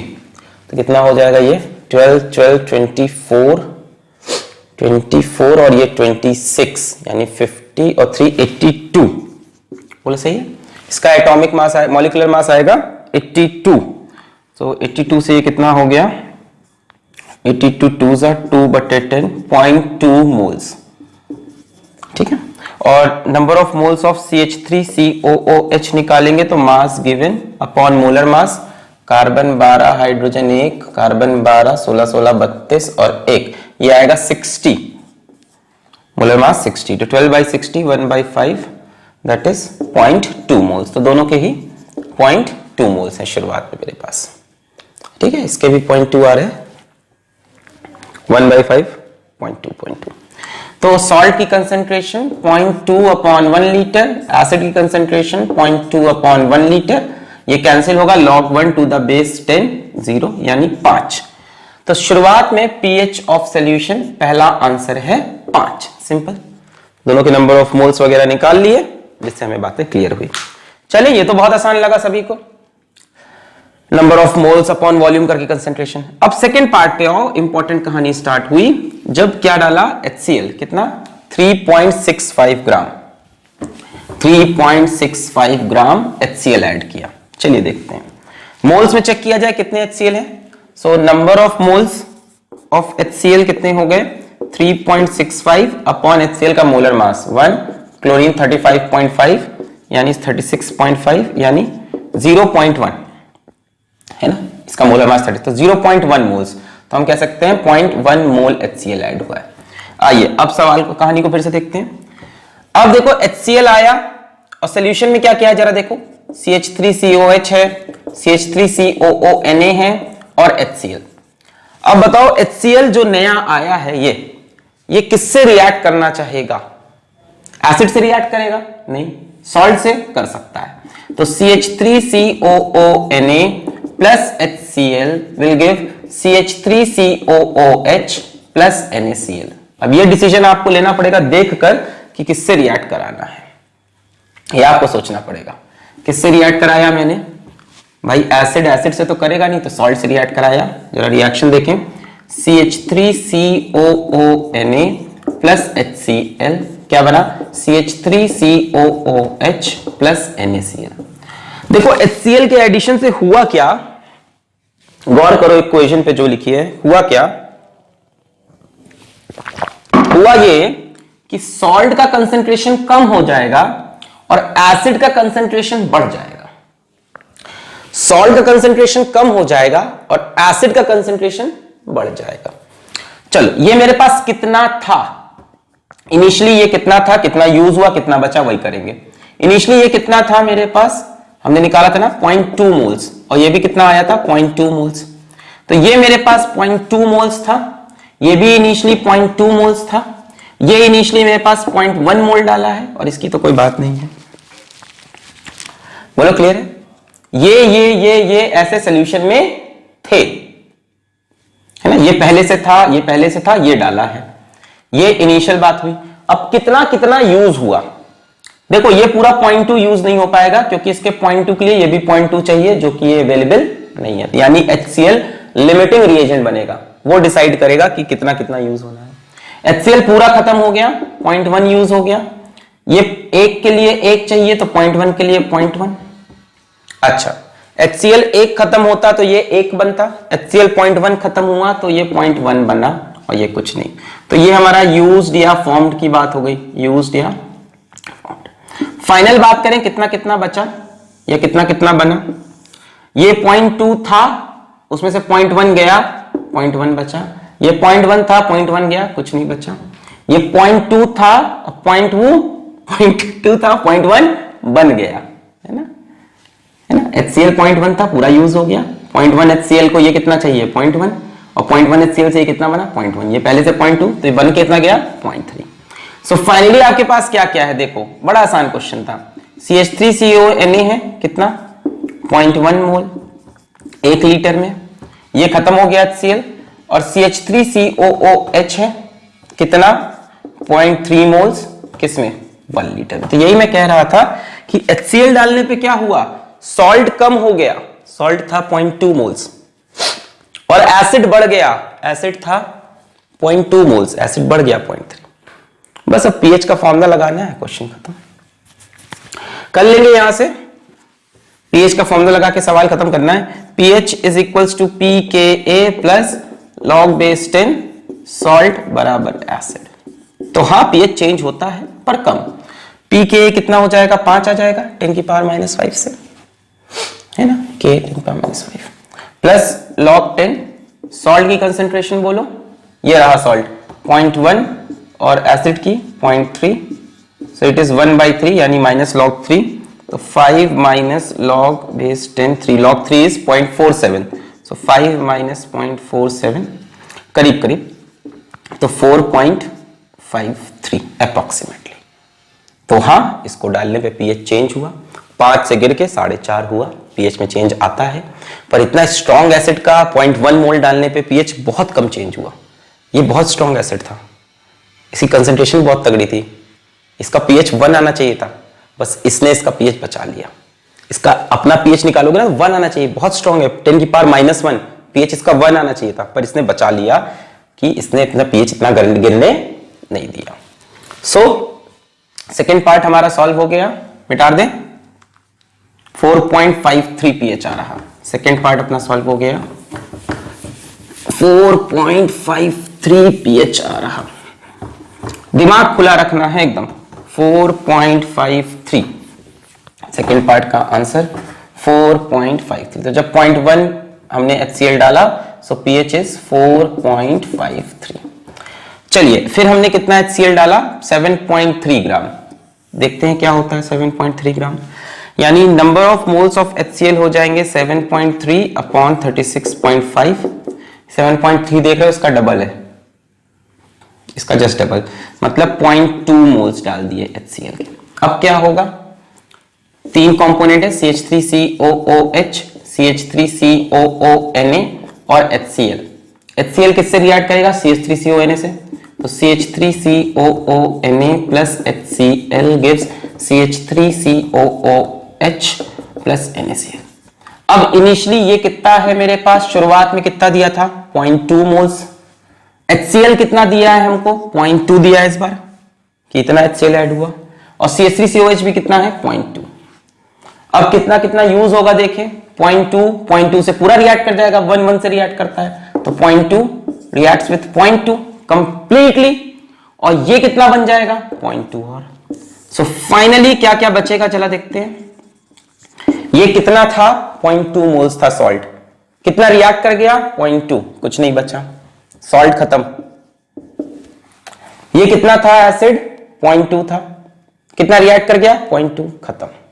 ये एसिड शुरुआत में वीक एसिड 0.2 मोल्स थे एसिटिक एसिड के, इस रिएक्शन से 0.2 मोल्स और बन गए, टोटल कितने हो गए 0.4 मोल्स ऑफ CH3COH। देखो HCl डालने से क्या हुआ, एसिड के मोल्स बढ़ गए और सॉल्ट के मोल्स कम हो गए। 0.2 मोल इसके डाले हमने, तो 0.2 मोल्स डालने से एसिड के मोल्स 0.2 बढ़ गए, सॉल्ट के मोल्स 0.2 कम हो गए। अब ये सॉल्यूशन बफर रहा ही नहीं इसमें ये सॉल्ट कहां बचा, it's not a buffer, not a buffer anymore, not a buffer anymore. कहां बफर है ये भाई, बफर के लिए क्या चाहिए आपको, एक वीक एसिड चाहिए और एक सॉल्ट चाहिए, वीक एसिड स्ट्रॉन्ग बेस का। ये सॉल्ट है, ये तो strong acid, sorry strong acid strong base का, वो नहीं चाहिए, ये चाहिए था, ये बचा ही नहीं। अब ये simple, it is a solution of weak acid, solution of weak acid है सिंपल, CH3COH के 0.4 मोल्स। अब इसका आप पीएच निकाल सकते हो, वीक एसिड का याद है पीएच कैसे निकालते थे, CH3COH होगा, वो डिसोसिएट करेगा, ये याद है पीएच वाले लेक्चर में पढ़ाया था। सिर्फ वीक एसिड का ये बफर नहीं है, it is solution of weak acid, यही बचा है CH3COO minus plus H plus, याद आ रहा, इसी कंसेंट्रेशन C इसकी 0 0, फिर C minus C alpha C alpha C alpha, फिर K की इक्वेशन लिखते थे, याद है, वहां से अल्फा की वैल्यू आती थी under root K by C। So alpha कितना हो जाएगा, अंडर रूट K कितना है 10 की पावर माइनस 5, C कितना हो जाएगा, C मतलब इसी कंसेंट्रेशन 0.4 इन 1 लीटर, तो 0.4 बाई 1, तो ये कितना हो जाएगा, ये 10 की पावर माइनस 6 हो जाएगा, 1/2 into 10 to the power minus 3, बोले सही है, 10 ऊपर जाएगा, 0.4 बाई 10, 10 ऊपर के 10 पावर माइनस 2 आएगा, इनफैक्ट 0.4 बाई 10 मतलब 4 ऊपर 10, 10 पावर माइनस 5 और 10 पावर माइनस 4, 10 पावर माइनस 2, ये आएगा अल्फा। अब देखो H प्लस की कंसेंट्रेशन कितनी है इक्विलिब्रियम पे, H प्लस होता है C अल्फा, याद है ना, ये ऑस्वाल्ड डाइल्यूशन लॉ में सब पढ़ाया था, C अल्फा, तो C है 0.4/1, अल्फा है half into 10 to the power minus 2, ये 10 टू 2 is 4, 10 power minus 3, 2 into 10 to the power minus 3। अब pH निकल आएगा माइनस लॉग H प्लस, तो इस पे minus log 10 2 into 10 to the power minus 3, तो ये हो जाएगा माइनस लॉग 2, यानी minus log 2 will be minus 0.30, और ये माइनस लॉग 10 की power minus 3 that is plus 3, 3 minus 0.30, answer will be 2.70। अब देखो पीएच काफी घट गया, 5 से घट घट के 2.70 पे आ गया, तो आपने काफी ज्यादा एसिड डाल दिया, 0.2 मोल्स बहुत होता है भाई, 0.2 मोल्स HCl का स्ट्रॉन्ग एसिड का बहुत होता है, इसका पीएच ड्रास्टिकली चेंज हो गया, क्यों, क्योंकि पूरा पूरा सॉल्ट आपने खत्म कर दिया, बफर सोल्यूशन बनना बंद हो गया, अब ये वीक एसिड का सोल्यूशन बन गया। CH3COH को मैंने डिसोसिएट कराया, alpha is equals to K by C, K की वैल्यू C अपना 0.4/1, और ये क्लियर है, पक्का, ओके। सो 2.70। अब लास्ट वाला पार्ट देखते हैं जिसमें हमने एक बेस ऐड किया है इसमें,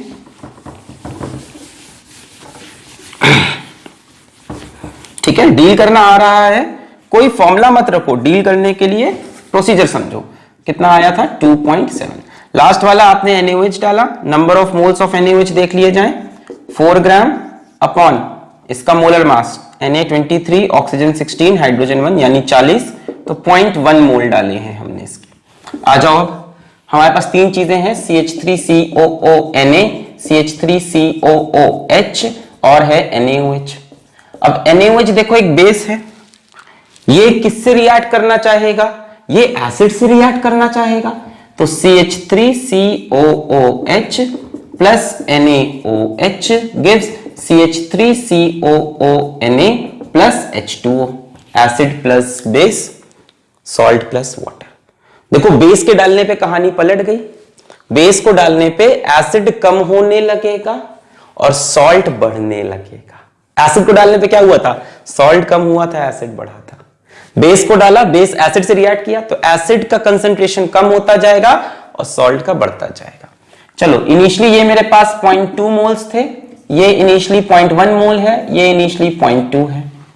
अब आपको दिख रहा है ये लिमिटिंग रिएजेंट है, ये पूरा 0.1 खत्म हुआ, इसके 0.1 के लिए इसका 0.1 यूज हुआ और इसका 0.1 फॉर्म हुआ। सो फाइनली देखें क्या क्या होगा। फाइनली 0.2 में से 0.1 खत्म, 0.1 बचा, 0.1 था 0.1 खत्म, कुछ नहीं बचा, 0.2 था और 0.1 और बन गया तो 0.3 बन गया। सो CH3COOH यानी जो एसिड था वो इतना हो गया, CH3COONA यानी जो हमारे पास सॉल्ट था वो इतना हो गया। बस अब pH निकालना है। pH का फॉर्मूला आपको पता है, pH is equals to pKa plus log base 10 salt बराबर एसिड। तो pKa आएगा अपना 5 प्लस log बेस 10, सॉल्ट कितना हो गया है 0.3, एसिड कितना हो गया है 0.1 बटे 1 रहेगा। सो log 3 की वैल्यू हो जाएगी 0.47, सो pH 5.47। देखो बेस डालने पे pH बढ़ गया, बेस डालने पे pH बढ़ना चाहिए, एसिड डालने पे pH कम होना चाहिए, एसिड डालने पे pH कम हुआ, बेस डालने पे pH बढ़ गया। सो NaOH डालने पे pH 5.47। क्लियर है तीनों पार्ट? बहुत बढ़िया। तो बस यही देखना है कि किससे रिएक्ट करेगा, ठीक है, एसिड हो बेस हो जैसा बफर हो उसके अकॉर्डिंग रिएक्शन लिखना है, देखना है कि एसिड और सॉल्ट में से किसकी कंसेंट्रेशन कम हुई किसकी ज्यादा। तो बेस डालने पे pH बढ़ा, एसिड डालने पे pH घटा। क्लियर है? तो ऐसा नहीं है कि बफर का pH नहीं चेंज होता, आपने रिएक्शंस करके देखे, न्यूमेरिकल्स करके देखे, चेंज होता है। ठीक है, मिटा दे। ओके, अब इसी से रिलेटेड एक टर्म आता है। अब आप ये समझ गए कि हाँ बफर का pH चेंज होता है। तो अब इससे एक बात आता है, कैसे डिसाइड करें कौन सा बफर ज्यादा अच्छा है। तो उसके लिए मतलब विच इज बेटर बफर, है ना, क्योंकि सभी बफर का pH चेंज होता है।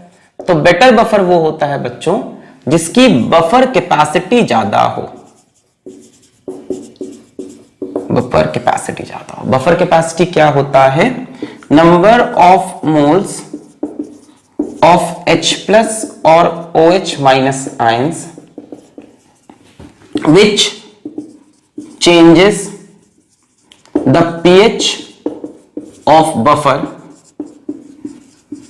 by unity। ठीक है, मान लो मेरे पास दो बफर सॉल्यूशन है, एक कोई A एक कोई B। इसमें मैंने मान लो 0.2 मोल्स डाले HCl के और इसका बफर तब चेंज हो गया, चेंज इन pH मान लो 1 हो गया, डेल्टा pH। और इसमें मान लो मैंने 0.4 मोल्स डाले HCl के और तब इसका चेंज इन pH हुआ 1। तो किसी बफर सॉल्यूशन का pH 1 वैल्यू से चेंज कराने के लिए जितने मोल्स ऑफ एसिड H+ या जितने मोल्स ऑफ OH- डालना पड़े उसको हम बोलते हैं बफर कैपेसिटी। जैसे इसकी बफर कैपेसिटी 0.2, इसकी बफर कैपेसिटी 0.4 है ना, बफर कैपेसिटी 5, इसके 5 की वैल्यू हो गई 0.2, इसके 5 की वैल्यू हो गई 0.4। अब आप बताओ कौन सा बेटर बफर है? मेरे ख्याल से ये बेटर बफर है। इसका pH चेंज करना ज्यादा टफ था, इसमें काफी ज्यादा एसिड डाला तब pH चेंज हुआ। तो जिसका बफर कैपेसिटी ज्यादा that is a better buffer. फिर से बफर कैपेसिटी क्या है? Number of moles of H+ या OH- required which to change the pH of buffer by unity. Buffer के pH चेंज तो होते ही हैं, अगर उसको 1 वैल्यू चेंज करने के लिए जितने मोल्स ऑफ एसिड या जितने मोल्स ऑफ बेस डालने पड़े उसको बफर कैपेसिटी कहते हैं। इस वाले में 0.2 मोल्स डालने पे pH 1 चेंज हुआ तो इसकी बफर कैपेसिटी 0.2। इस वाले में 0.4 डालने पे pH 1 चेंज हुआ तो इसकी बफर कैपेसिटी 0.4। दोनों में से बेटर कौन है खुद बताओ? इसको ज्यादा एसिड चाहिए अपना pH चेंज करने के लिए, मतलब ये रेजिस्टेंट है, ये pH चेंज करना नहीं चाहता, so this is a better buffer. बोलो पक्का समझ में आया? क्यों बेटर है? क्योंकि 0.2 मोल्स में अपना pH 1 नहीं चेंज कर रहा, 0.4 में चेंज कर रहा। अपने पीएच को पकड़ के रखा हुआ है। तो जिसकी बफर कैपेसिटी जितनी ज्यादा, that is a better buffer. What is buffer capacity? Number of moles of H plus और OH minus required to change the pH of buffer by unity. Buffer capacity का हम फॉर्मूला भी लिख सकते हैं। Buffer capacity का formula क्या हो जाएगा? phi is equals to number of moles of H plus slash OH minus added divided by change in pH।